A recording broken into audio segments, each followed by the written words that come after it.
안녕하세요. 서울에서 살고 있는 40대 가정주부입니다. 이 이야기를 적을까 말까를 한참 동안 망설였습니다. 하지만 세상에는 이렇게 말도 안 되는 기가 막힌 일들도 있다란 걸 알려드리고 싶더라고요. 저는 주변에서 흔히 볼 수 있을 법한 별 볼 일 없는 평범한 사람이지만 이야기를 시작해보겠습니다. 지금으로부터 20년도 더 되었던 이야기라 조금은 가물가물하지만 최대한 기억을 살려보았습니다. 저는 그 당시에 나름대로 학벌도 괜찮았었고 사업을 하시는 아버지 덕분에 항상 풍족한 삶을 살고 있었을 때였습니다. 그래서 금전적인 문제에는 크게 영향을 받지 않았기에 제가 하고 싶었던 일을 하고 있었죠. 남들이 보면 왜 그런 일을 하냐고 할 수도 있지만 제 직업은 어릴 때부터 꿈꿔왔었던 플로리스트였습니다.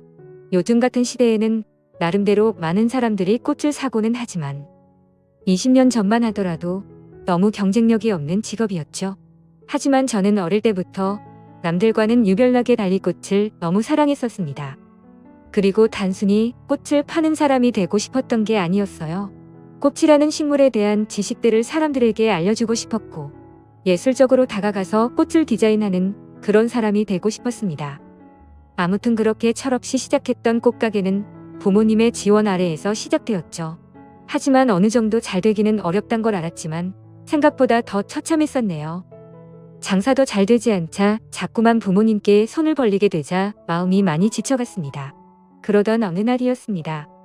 왠지 꽃집에는 어울리지 않을 법한 건장한 남자분께서 들어오셨죠. 저는 반가운 마음에 환하게 웃으면서 어떤 꽃을 찾으세요? 라고 물어봤습니다. 그러자 그 남자분은 쭈뼛대시더니 손가락으로 빨강색 튤립을 가리키더라고요. 빨강색 튤립의 꽃말은 영원한 사랑을 고백하는 뜻이 담겨져 있었기에 요즘 같은 세상에 이렇게 로맨틱한 남자가 다 있구나 싶었었죠. 그렇게 그 남자분을 보내면서 예쁜 사랑하시길 바랄게요 라고 말했습니다. 그 남자분은 엄청 당황해 하며 인사를 하고는 재빨리 나가버렸었죠.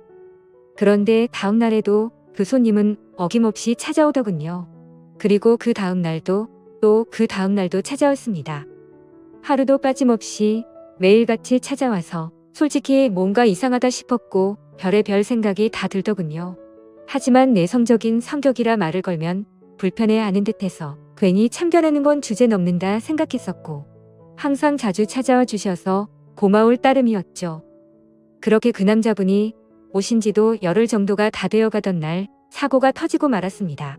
여자 혼자서 영업하던 가게라서 항상 위험에 노출되어 있었지만 그때는 철이 없어서인지 겁도 없이 그런 걱정은 딱히 하지 않았죠. 처음 보는 남자가 들어오더니 갑자기 돌변하더니 당장 돈을 다 꺼내라고 협박을 한 거였죠. 살면서 처음 마주하는 강도였습니다. 저는 순간적으로 너무 무서워서 펑펑 울어버리면서 강도가 시키는 대로 돈을 다 꺼내서 전해줬습니다. 그렇게 뒤돌아서서 나가는가 싶었는데 갑자기 문 쪽으로 다가가더니 문을 잠궈버리더군요. 순간적으로 나 정말 큰일 났다 싶었고 제발 살려주세요라고 소리를 질러댔습니다. 하지만 강도놈은 비열하게 웃으면서 제게 다가오고 있었고 저는 벌벌 떨고 있었습니다. 그런데 그때 때마침 유리창이 와장창 깨지는 소리가 들렸습니다. 저는 무슨 일인가 궁금했지만 무서운 나머지 차마 고개를 들 수가 없었습니다. 소리를 들어보면 누군가가 유리창을 깨고 들어와서 강도와 몸싸움을 벌여가면서 욕을 해대더라고요. 그렇게 몇 분이 흘렀던 것 같습니다.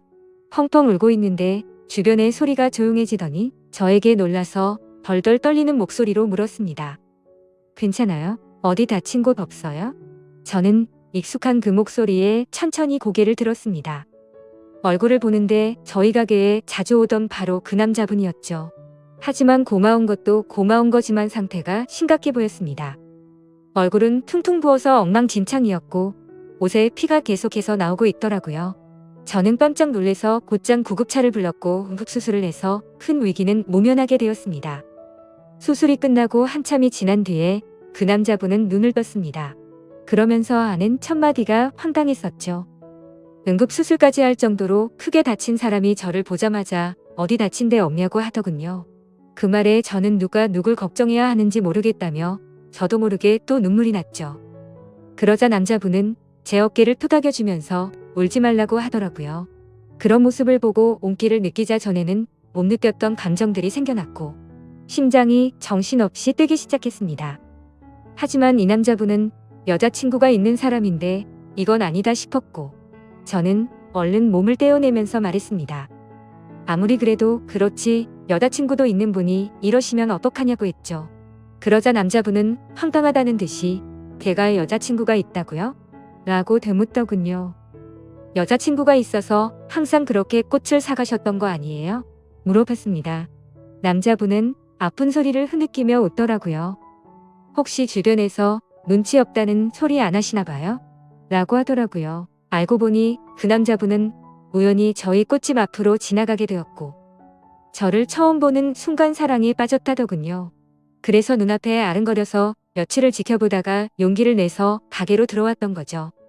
그럼 저에게 고백하려고 튤립도 샀던 거냐고 물었습니다. 그러자 남자분은 꽃은 살면서 처음 사봤고 꽃에 꽃말이란 게 있다는 것도 처음 알게 된 거라고 하더라고요. 그러면서 마침 골랐던 꽃이 사랑의 고백이라니 너무 신기했다고 하더군요.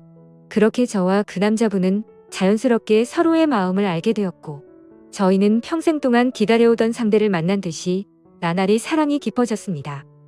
퇴원을 할 때까지는 제가 항상 병원에 가서 알콩달콩 사랑을 키워나갔고 퇴원을 하고부터는 일이 끝나면 항상 저희 가게로 와서 사랑을 키워나갔었죠.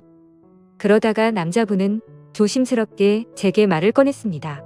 사실 우리가 아무런 조건도 따지지 않고 사랑에 빠져버렸지만 자신은 남들이 보기에는 별 볼 일 없는 직업을 가졌다고 말하더군요. 저는 솔직히 그런 건 전혀 상관없었기에 상관없다고 말하며 무슨 일을 하는데요? 라고 물었습니다. 그러자 건설업을 공부하고는 있는데 지금은 그런 꿈을 키워가면서 일용직으로 노가다를 한다고 하더라고요. 사실 평범한 직업은 아니었기에 호기심이 생기긴 했지만 그게 문제가 되는 건가 싶었습니다.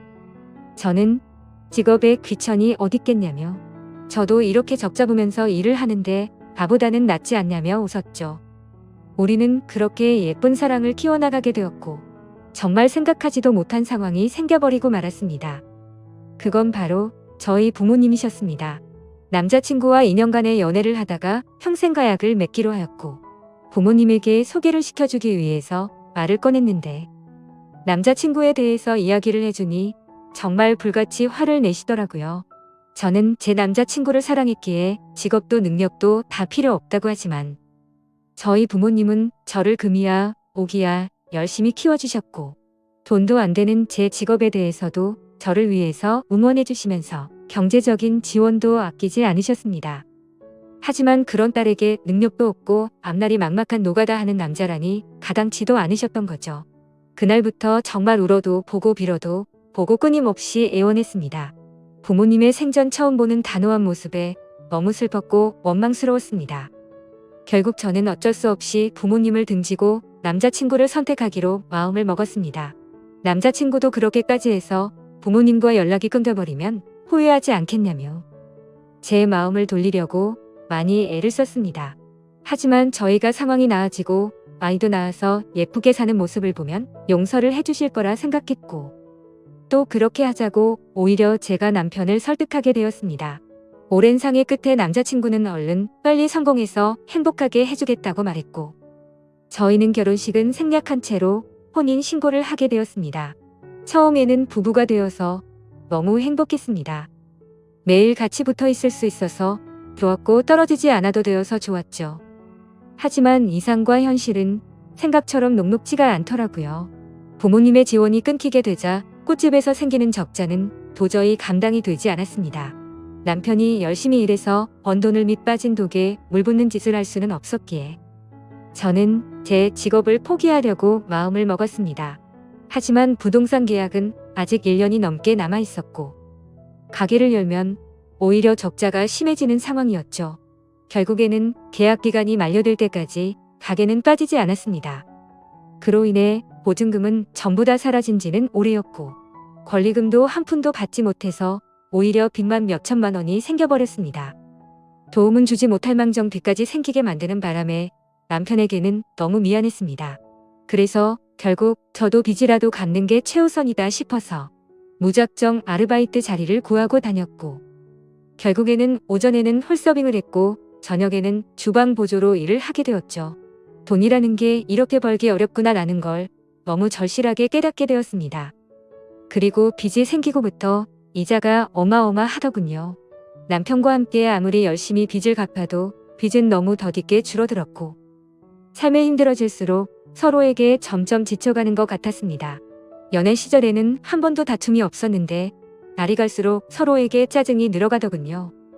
아무튼 그렇게 악순환이 반복되던 어느 날 저희 부부에게는 더 큰 문제가 생기고 말았습니다.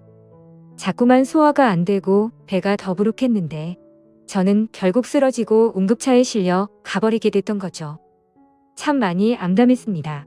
사람이 많이 힘들다 보니 아픈 걱정보다도 돈 걱정이 앞서더군요. 경제적으로 어렵다 보니 보험은 이미 해지가 됐던 상황이었고 혹시나 큰 병이 아닐까 걱정이 이만저만이 아니었습니다. 하지만 슬픈 예감은 왜 틀리지 않는 걸까요? 의사 선생님은 검사 결과를 보더니 당장 입원해서 수술부터 하셔야겠다고 말하더군요. 지금 위쪽에 암이 발견됐는데 생각보다 크게 전이되지는 않았는데 시간이 가면 갈수록 너무 위험한 상태라서 당장 수술 날짜를 잡아야 한다고 했습니다. 왜 한순간에 모든 게 엉망진창이 된 건지 너무 서러워서 펑펑 울었습니다. 남편도 아무 말 없이 고개를 숙이고 있었고 그런 모습을 보는데 남편이 원망스러웠죠. 제가 선택하고 설득해놓고는 결국에 저는 남편 탓을 하고 있었던 거죠. 남편은 구겨진 인상으로 조용히 밖으로 나갔습니다. 그리고는 며칠 동안 전화도 받지 않고 제 앞에 나타나지를 않았죠. 그러다가 양복을 멀끔히 차려입고 나타나서 이혼 서류를 내밀더니 정신 나간 소리를 짓거리더군요. 며칠 동안 고민을 해봤는데 당신과 살면서 당신 빚 때문에 내 인생도 망가진 것 같다고 말이죠. 그런데 그것도 모자라서 이렇게 큰 병을 치료해줄 돈도 없고 감당해낼 자신이 없다고 했습니다. 이제는 내가 뒷바라지 더 이상은 못하겠으니까 이혼을 해달라고 요구하더군요. 나를 위해서 온몸이 피투성이가 되어가면서 지켜주던 그 남자가 맞는 건가 싶었습니다. 몸도 온전치 못한 저를 버리고 이기적으로 저를 버린다는 모습에 너무 상처를 받았고 병실 내에 다른 사람들이 있는데도 불구하고 소리를 지르면서 욕을 해댔고 너 없으면 못 살 것 같냐고 말하면서 이혼 서류에 도장을 찍어줬습니다. 그러자 남편은 잘 지내라는 말 한마디만을 남겨둔 채 몸 밖으로 나가버렸습니다. 저는 그동안 묵혀왔던 감정을 내뱉듯이 창피한 것도 모르고 소리내서 펑펑 울었죠. 옆에 있던 사람들은 저렇게 못된 남자랑은 이혼하는 게 100번 1000번 맞다며 저를 위로해주더군요. 제 곁에 아무도 없자 부모님 생각이 나서 부모님에게 연락을 드리게 되었습니다.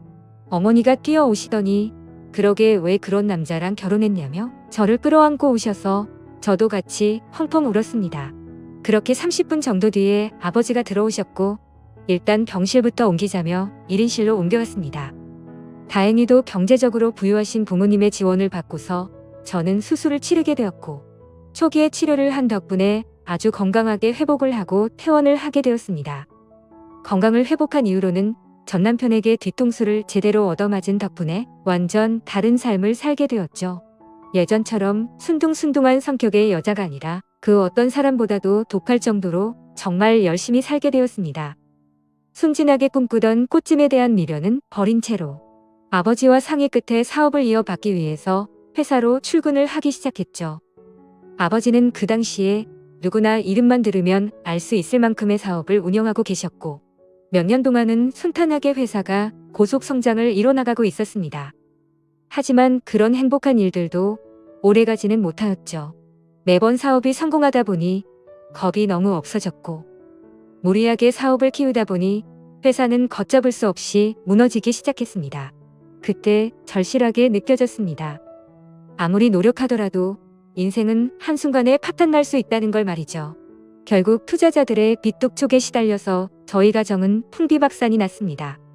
아버지는 너무 큰 좌절감으로 인해서 모든 연락을 끊은 채 사라지셨고 어머니와 저는 조그마한 여관방에서 세상에 둘만 남겨진 기분으로 서로를 끌어안고 울었습니다.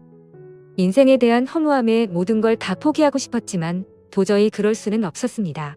어머니와 저는 서로의 버팀목이 되어주면서 이대로 굶어 죽을 수는 없었기에 알바를 시작했습니다.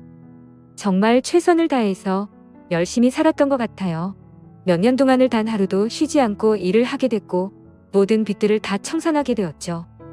하지만 정말 너무 허무하게도 빚을 다 갚고 나서 몇 달이 지난 뒤 몇 년간 너무 무리를 하셨는지 제 어머니는 갑자기 일을 하던 중에 쓰러지게 되셨고 최선을 다해서 소생시켜보려고 했지만 결국에는 저를 혼자 두고서 세상을 떠나게 되셨습니다. 제 인생은 왜 이렇게 악몽 같은지 정말 너무 슬펐고 화가 났습니다. 결국 혼자서 어머니의 곁을 지키면서 장례식을 치르게 되었고 무책임하고 이기적인 아버지는 그 소식도 알 수 없었기에 끝내 나타나지를 않으셨죠. 앞으로 세상을 어떻게 살아야 하는 건지 막막했습니다. 너무 좌절스럽고 힘들었지만 통장에는 1억이라는 돈이 있었습니다. 제 어머니의 생명보험금이 나왔던 거였죠. 정말 삶이 힘들었지만 예전에 제 암 수술을 할 때 보험이 없으면 너무 힘든 걸 잘 알았기에 어떻게든 보험은 잘 넣어두었기에 보험금을 받을 수 있었습니다. 이 돈으로 앞으로 어떻게 살아가야 할지 고민을 했습니다. 그래도 몇 년간 배워왔던 아버지의 사업을 다시 시작해보는 게 좋겠다 싶었습니다. 왜냐하면 그것 말고는 제가 할 수 있는 일이 전혀 없었기 때문이었죠. 그렇게 저는 다시 제 사업을 시작하게 되었고 1억이라는 자본금으로 시작해서 1년도 채 지나지 않아서 2억으로 늘어날 만큼 승승장구했습니다. 하지만 사업이라는 게 정말 녹록지가 않다라는 걸 뼈저리게 또다시 느꼈습니다. 사업은 승승장구하고 있었지만 거래하던 업체에서 물건값을 지급받고는 잠적을 했던 거였죠. 내 인생은 어쩜 이렇게도 구질구질한 걸까 싶었습니다. 경찰에 신고를 하고 몇 달이 지나도록 사건에는 진전이 없었죠. 이미 저희 회사 말고도 여러 군데 회사에 같은 수법으로 사기를 쳤고 작정을 하고 해외로 도망친 상황이라 쉽게 해결되긴 어려울 것 같다더군요. 정말 매일같이 울면서 겨우 잠이 들 정도로 마음고생이 심했습니다. 하지만 그런 마음고생이 중요한 게 아니었죠. 시간이 가면 갈수록 당장 직원들의 급여부터 시작해서 은행의 이자빚까지 모든 게 또 밀려가고 있었고 금세 신용불량이 되어버리더군요. 아무리 사정을 말해봤자 그런 건 전혀 소용이 없었습니다. 돌아오는 냉혹한 대답이 제 가슴을 미어터지게 만들 뿐이더라고요. 또다시 이렇게 인생이 바닥으로 내려앉는 건가 싶었고 어머니의 목숨값으로 시작한 제 모든 걸 걸었던 사업이었는데 너무나도 절망적이었습니다. 그런데 사람이 죽으라는 법은 없다는 듯 희소식이 왔습니다. 저희 회사에 투자를 자처하는 사람이 있다며 거래처 사장님이 연락이 온 거였죠. 사실 처음에는 갑자기 투자를 한다기에 반신반의했습니다. 그때 당시에는 제대로 사기를 당했던지라 그 누구도 믿을 수가 없었던 상황이었기 때문이죠. 하지만 당장 직원들의 급여도 밀린 상황에 찬밥 더운 밥 가릴 노릇이 아니더라고요. 저는 전화기에 대고서 감사하다는 인사를 몇 번을 외치고서 사업 설명을 위해서 날짜를 잡게 되었습니다. 무조건 투자를 받아야 했기에 한치의 지적도 나오지 않게끔 최선을 다해서 자료를 준비하였고 일주일이 지난 뒤 약속 시간보다 조금 일찍 투자자의 회사로 찾아갔습니다. 회사 직원의 안내에 따라 혼자서 회의실에 들어가게 됐고 물이 놓인 자리들에 준비해둔 자료들을 놓아두고서 떨리는 가슴으로 기다리고 있었습니다. 그렇게 몇 분이 지나자 여러 사람이 들어올 줄 알았는데 익숙한 얼굴에 한 남자가 들어오더군요. 그건 바로 11년 전 제게 씻을 수 없는 상처를 주고 이혼을 했었던 바로 그 남자. 전 남편이었습니다. 저는 너무 당황해서 당신이 뭔데 여길 나타나냐고 말을 했죠. 그러자 전 남편은 내가 당신 회사에 투자하기로 한 사람이야 라고 말하더군요. 이게 무슨 헛소리인지 어안이 벙벙했습니다. 알고 보니 전 남편은 몇 년 전부터 이 회사를 시작하게 됐고 돈을 엄청나게 많이 벌고 있는 건설업계의 대표가 되어 있었습니다. 마음 같아서는 그냥 욕을 해버리고 뛰쳐나가고 싶었어요. 하지만 저로 인해 생활이 제대로 돌아가지 않는 직원들의 월급도 지급해야 했고 제 모든 걸 쏟아 부은 회사를 포기할 수는 없었기에 눈물을 머금고 참았습니다. 저는 결국 어쩔 수 없이 다시 인사를 드리면서 그럼 저희 회사에 대해서 설명할게요 라고 말했더니 전 남편은 설명은 필요 없다고 말하더군요. 그저 단순히 자신과 하룻밤만 같이 있어주면 곧바로 투자는 진행될 거라고 말하더군요. 그 말을 듣는데 기분이 너무 불쾌했고 자존심이 상했습니다. 하지만 최대한 내색하지 않고 말을 이어갔습니다. 당신 인간 같지 않은 건 잘 알았지만 몇 년 사이에 돈 좀 벌었다고 진짜 인간이길 포기한 거냐고 말했습니다. 전 남편은 관심 없으면 투자는 없던 걸로 하겠다면서 자리에서 일어나더니 생각할 시간이 필요한 거면 그렇게 하라며 명함을 주고는 나가버렸죠. 그날 집에 돌아가서 못된 전 남편의 행동에 너무 분했고 예전에 저를 버리고 갔을 때가 생각나서 분노를 못 참고 눈물이 터져버렸습니다. 그렇게 며칠 동안 고민을 해봤지만 답은 이미 정해져 있었습니다. 이미 급한 불을 끄느라 대출을 최대한 받은 상황이라 추가 대출도 불가능했고 신용불량이 되어서 아무 곳에서도 돈을 빌릴 수가 없었으니까요. 결국 어쩔 수 없이 명함에 적힌 번호로 연락을 하게 되었습니다. 전 남편은 약속 날짜와 시간을 제게 알려줬고 약속한 당일날 남편은 먼저 와서 호텔에 있는 고급스러운 레스토랑에서 기다리고 있었고 부드러운 스테이크와 엄청 비싼 와인까지 마셨습니다. 10년 전만 해도 그렇게 찌질했었던 남자였는데 이제는 아주 잘나가는 회사의 대표라니 감회가 새로웠습니다. 그렇다고 증오하는 마음은 너무 컸었기에 그 자리가 불쾌했고 기분이 나빴습니다. 그래서 말을 걸어도 무표정으로 대충 대답만 하고 있었죠. 아무튼 그렇게 불쾌한 식사 시간이 끝나고 나서 미리 잡아둔 방으로 같이 향했습니다. 그런데 괜히 신경 쓰이게 전 남편은 다리를 다친 건지 저보다 한참 느리게 걸으면서 약간은 쩔뚝거리면서 걷더라고요. 그래서 저는 그 모습을 보고는 다리도 다쳤으면서 이 상황에 참 대단하다라고 말해버렸죠. 그 말을 듣고는 전 남편은 표정이 굳더니 아무 말 없이 발걸음을 옮기더군요.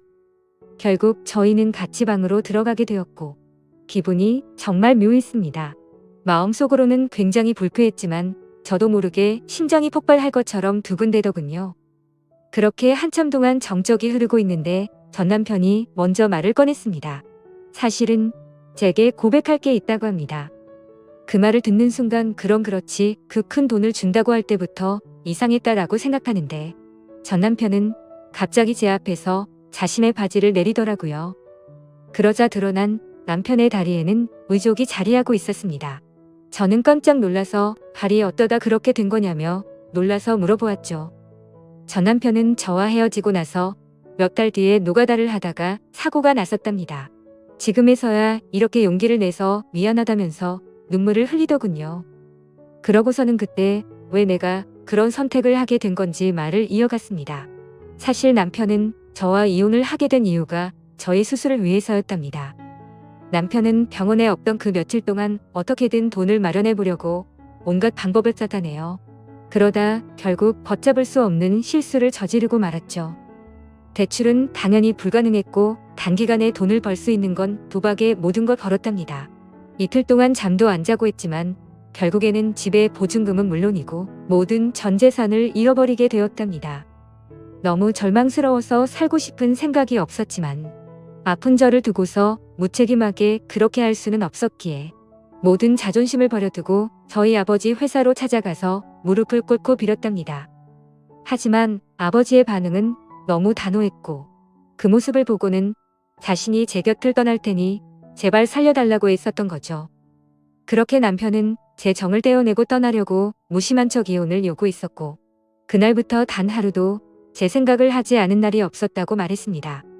그저 자신의 머릿속에는 얼른 빨리 건설업으로 성공을 해서 저희 부모님께 당당한 남자가 되어서 돌아오려는 생각만 하면서 살았다네요.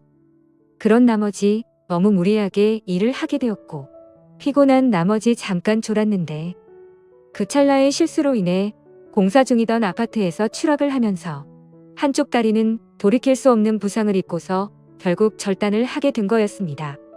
그래서 그런 꼴로는 도저히 제 곁으로 다가올 용기가 나지 않았고 오히려 제 소식을 멀리하고 정신 나간 사람처럼 오로지 일에만 전념했었다고 합니다.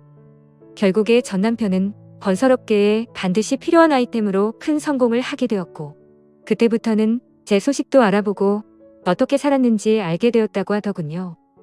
저에게 당신이 여유 많은 부모님과 함께 살면 행복하게 살고 있을 줄만 알았다며 눈물을 흘리면서 덜덜 떨면서 말했습니다. 그런 큰 아픔을 겪으면서 얼마나 세상이 원망스러웠을까 싶었고 너무 슬퍼서 매일같이 울었다네요. 하지만 10년이라는 긴 시간이 흘러버렸고 제 앞에 나서기에는 도저히 용기가 나지 않았답니다. 그러다가 제가 당한 사기 소식을 저희 거래처 사장을 통해서 알게 되었고 금전적으로 여유가 없는 저를 돕기 위해서 투자자로 나서기로 결심을 했었답니다. 전 남편은 제게 말했습니다. 당신을 떠나보내고 자신을 너무 원망했고 10년 동안 단 하루도 빠짐없이 후회하고 그리워했다고요. 내게는 지금도 앞으로도 당신 한 명만이 영원한 사랑이라며 저를 안아줬습니다. 저도 그런 모든 얘기들을 다 듣고 나서 눈물이 터져버렸고 아무 말도 하지를 못한 채 남편을 끌어안고서 울기만 했죠. 지금은 그날 이후로 저희는 끊어졌었던 사랑을 다시 이어붙였고 제 사업도 남편 사업도 다 승승장구해서 경제적으로는 많이 여유로워졌습니다. 한때는 세상이 무너질 만큼 힘들었었지만 저를 위해서 자신을 희생했던 남편과 지금은 어느 누구도 부럽지 않게 행복한 생활을 하고 있네요. 누구에게나 저처럼 큰 시련이 생길 수도 있겠지만 항상 좋은 미래를 생각하면서 힘내셨으면 좋겠습니다. 저의 기구한 사연을 읽어주셔서 감사합니다.